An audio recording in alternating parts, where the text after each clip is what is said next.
चल हो जा शुरू।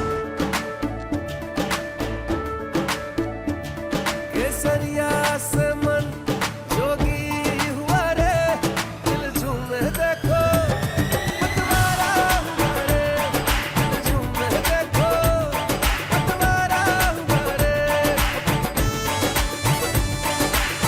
हर पल मनाओ केसरी त्योहार।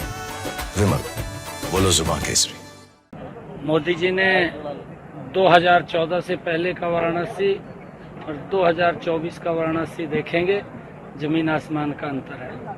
अगर 2014 का भारत देखते हैं और 2024 का भारत देखते हैं, जमीन आसमान का अंतर नजर आया है। मोदी जी ने ईमानदारी से इस देश को बढ़ाने का काम, इस देश का विकास करने का काम बड़ी ईमानदारी से इन 10 वर्षों के अंदर किया है। इन 10 वर्षों में गरीब की अपेक्षाओं के ऊपर सरकार ईमानदारी से पूरा उतरी है।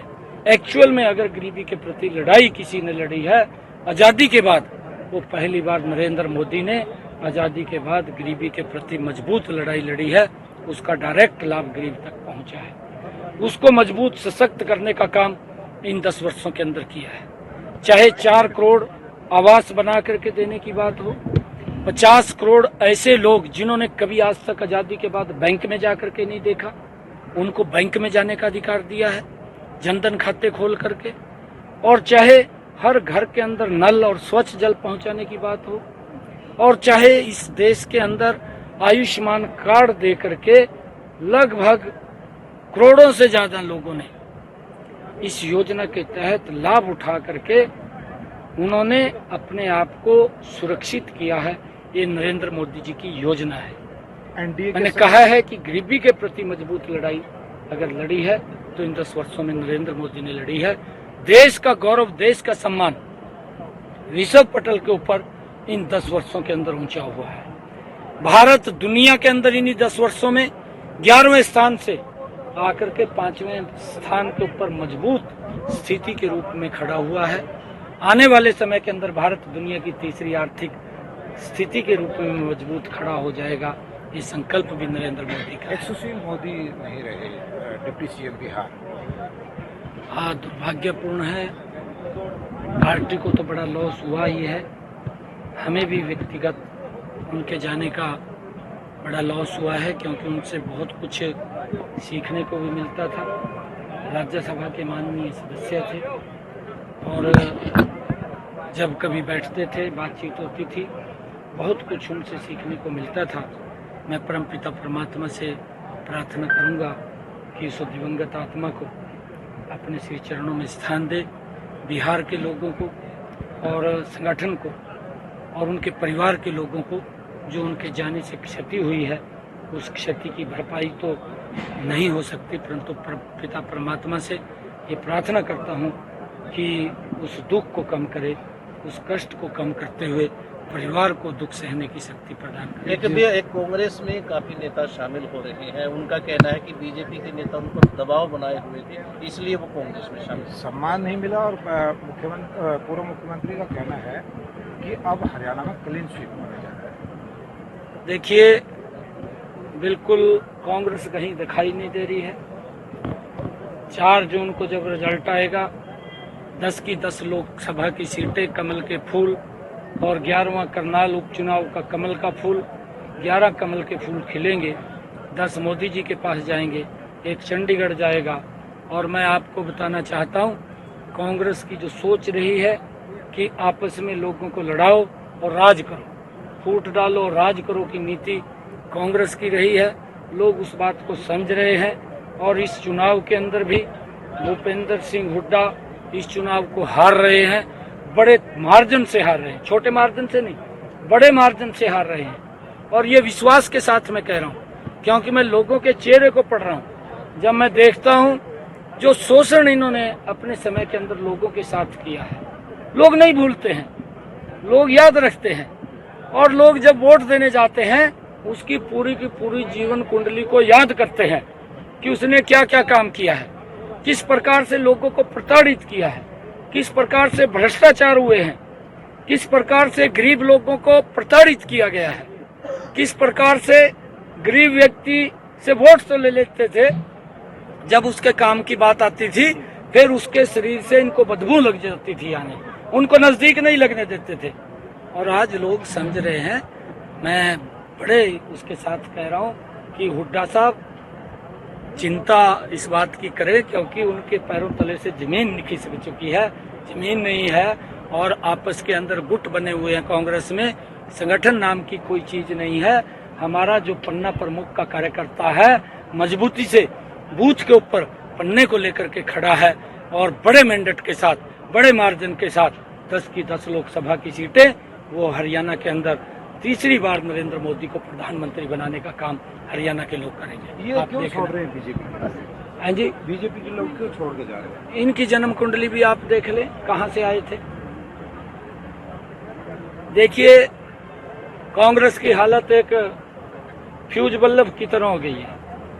वो लट्टू आता था पहले 10 रुपए का और वो फ्यूज हो जाता था, फिर लोग उसके अंदर, वो जो अंदर की तार थी उसको ऊपर नीचे करके, मैं भी करता था कई बार, मेरे को इस करके ध्यान है, मैं करता था कि उसको तार को टच कर लेते थे कि ये थोड़े दिन और चल जाए, उसमें जान प्राण फूंकते थे।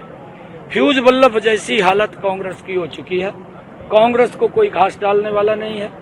और आज आप देखना, यहाँ से रोहतक की सीट भी बहुत बड़े मार्जिन से कांग्रेस हार रही है और डॉक्टर अरविंद शर्मा बड़े मार्जिन के साथ अब की बार यहाँ से कमल का फूल खिल रहा है और तीसरी बार नरेंद्र मोदी जी को इस देश का प्रधानमंत्री अच्छा, बनाया। एक अंतिम प्रश्न आपसे करना चाहेंगे। कांग्रेस ने इस चुनाव को कहीं न कहीं विधानसभा के चुनाव पर केंद्रित कर दिया है। उन्होंने कहा है कि पहले दिल्ली जाएंगे और फिर चंडीगढ़ जाएंगे, और शायद यही लगता है कि लोग पार्टी में शामिल हैं। नहीं, देखिए, वो पहले ही हार मान चुके हैं। ये तो लोगों को सजबाग दिखा रहे हैं। एक वोट जिहाद आजकल कांग्रेस की फितरत के अंदर आ गया है। वोट जिहाद को लेकर के लोगों की वोट को झूठ बोल करके कलेक्ट करना। राहुल गांधी को देखिए, राहुल गांधी बोलता है कि एक झटके के अंदर गरीबी को समाप्त कर दूंगा। अपनी दादी के कार्यकाल की तरफ नहीं देखा। 1970 के दशक में इंदिरा गांधी ने कहा था, गरीबी हटाओ का नारा दिया था, 35 वर्ष तक वोट लेते रहे। ये वोट जिहाद है। 35 वर्ष तक इस नाम के ऊपर देश के लोगों का वोट लेते रहे कि गरीबी हटेगी, गरीबी नहीं हटी। जब लोगों का विश्वास उठ चुका अभी 35 साल में गरीबी नहीं हटी, फिर राहुल गांधी के पिता ने एक और बयान दे दिया। वो कहने लगा कि मैं तो 1 रुपया भेजता हूं और रोहतक में जाकर के 15 पैसे लगता है। 85 पैसे भ्रष्टाचार की भेंट चढ़ जाते थे। गरीब व्यक्ति के अरमान दबते थे। गरीब व्यक्ति को जो सुविधाएं मिलनी थी वो नहीं मिल पाती थी। देश के अंदर जो विकास होना था विकास नहीं होता था। ये वोट जिहाद था और लोग देखते रहते थे कि सरकार बनी है और उनकी बाद में उनको कोई सुविधा नहीं मिल पाती थी। हमारी माताएं बहनें आप लोगों के सामने है, 2-2 किलोमीटर से सर के ऊपर मटका रख करके पानी लेकर के आती थी। परंतु आज नरेंद्र मोदी जी के समय के अंदर हर घर के अंदर नल और स्वच्छ जल पहुंचाने की व्यवस्था ये सरकार ने पहली बार इन 10 वर्षों के अंदर की है। आज उन माताओं को भी सम्मान दिया है। और फिर ये वोट जिहादी है। राहुल गांधी बोलता है कि आप हमें वोट दो, मैं 1-1 लाख रुपया ठकाठक खटाखट खाते के अंदर पहुंचा दूंगा। अरे भाई, किसने तेरे को लिख कर दिया? ये तो कोई लिख करके इसको राहुल गांधी को देता है, उसको ये पढ़ता है और पढ़ करके बोलता है 50 लाख करोड़ रुपए का बजट बनता है। देश का बजट जो हमारा टोटल है 46 लाख करोड़ रुपए का है। गरीबों को अगर ये लाख रुपए देगा तो 50 लाख करोड़ रुपए बनता है। कहां से देगा? किसने इसको लिख करके दे दिया? ये वोट जिहाद है। लोगों के अंदर भ्रम की स्थिति पैदा करो, झूठ बोलो, वोट लो, उनका शोषण करो, अपने आप भ्रष्टाचार में लिप्त हो जाओ। ये सोच ये कांग्रेस पार्टी की रही है। कांग्रेस पार्टी ने कितने घोटाले देश के अंदर किए हैं। आज जो इंडी गठबंधन के लोग इकट्ठे हुए हैं वो इसलिए इकट्ठे नहीं हुए कि हमने देश का भला करना है, वो इसलिए भी इकट्ठे नहीं हुए कि हमने प्रदेश का भला करना है, वो इसलिए इकट्ठे हुए हैं कि हमने भ्रष्टाचारियों को बचाना है। मोदी जी बोलते हैं कि हमने देश को बचाना है, देश का विकास करना है। इंडी गठबंधन के लोग बोलते हैं कि हमने भ्रष्टाचारियों को बचाना है, परिवार को बचाना है। आप कल्पना कीजिए, जो व्यक्ति कांग्रेस को पानी पी पी करके गाली देता था, मंच पर खड़ा होकर के बोलता था मैं बच्चों की कसम खाता हूं, मैं कभी भी कांग्रेस से समझौता नहीं करूंगा, कांग्रेस की अगर जांच की जाए, सोनिया गांधी की जांच की जाए तो तिहाड़ जेल के अंदर चली जाएगी, इतने घोटाले कांग्रेस के ऊपर हैं। ये बात ये केजरीवाल बोलता था। जो एक दूसरे को गाली देते थे, कांग्रेस केजरीवाल को गाली देती थी, केजरीवाल कांग्रेस को गाली देता था, दोनों भ्रष्टाचार के अंदर लिप्त थे। और जो एक दूसरे को गाली देते थे वो एक दूसरे के गले मिल गए। गले क्यों मिले? कि देश के अंदर वो भ्रष्टाचारियों को बचाएं और देश से कोई मतलब नहीं है, देश के लोगों से कोई मतलब नहीं है।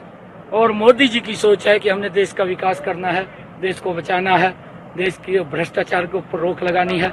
ये लोग देश को लूटने का काम करने के लिए वोट मांगते हैं, देश के अंदर भ्रष्टाचारियों को बचाने के लिए वोट मांगते हैं, परिवार को बचाने के लिए वोट मांगते हैं।